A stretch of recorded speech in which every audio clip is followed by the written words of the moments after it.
अगला है a का पावर m बराबर b। अब इसका होता है आपका a बराबर b का पावर 1/m।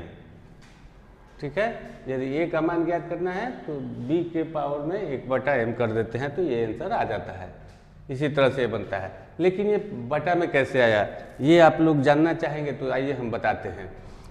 चूँकि यहाँ पर सबसे पहले आपको करनी समझना चाहिए। इसी को करनी कहते हैं या रूट कहते हैं। तो रूट जब भी होता है और इसका ये छोटा सा जो कोना बना रहता है, इसमें अगर 2 है या नहीं लिखा है तो हमेशा मान लीजिए कि यहाँ पर 2 लिखा हुआ है और ये 2 क्या होता है, तो इसका मतलब होता है, इस साइन का मतलब होता है 1/, और यहाँ पर जो होगा वो रहेगा, यहाँ कुछ नहीं है तो 2, 1/2। और क्या है 1/2, तो पावर, किसी भी इसके अंदर जो रहेगा उसको आधार बोलेंगे, उसी आधार का पावर जो है वो दर्शाता है ये। तो अगर रूट कहीं पर लिखा है तो इसको आप समझिए कि दिए गए रूट के अंदर जो आधार दिया गया है उसका पावर यहाँ पर कुछ नहीं है तो 1/2, यहाँ पर कुछ लिखा है तो जैसे मान लीजिए कि यहाँ पर a है तो ये इसका मतलब हो गया जब रूट हटेगा तो 1/2 हो जाएगा। ठीक है, अगर इस पर 3 लिखा है तो इसका मतलब हो गया a का पावर 1/3। ठीक है, यहाँ अगर 5 लिखा है तो इसका मतलब हो गया a का पावर 1/5। ठीक है, ये इसका कंसेप्ट होता है करने का। अब इसी फॉर्मूला इसी के से हम लोग सॉल्व करते हैं, इसको देखते हैं क्या होता है।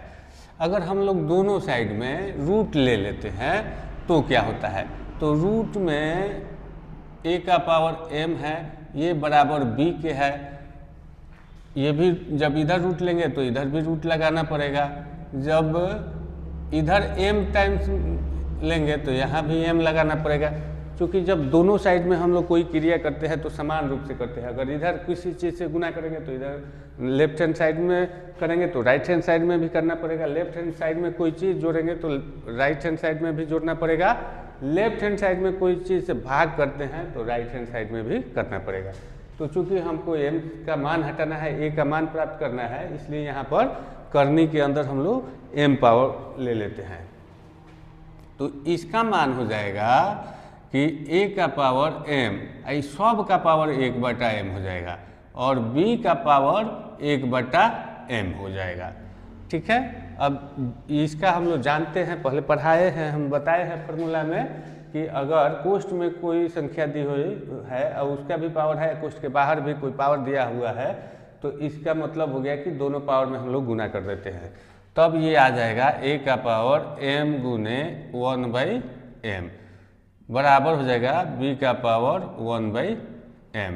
m ये कैंसिल हो गया तो a का पावर 1 बराबर b का पावर 1/m, यानी कि ये बराबर हो जाएगा b का पावर 1/m। इतना क्लियर हो गया।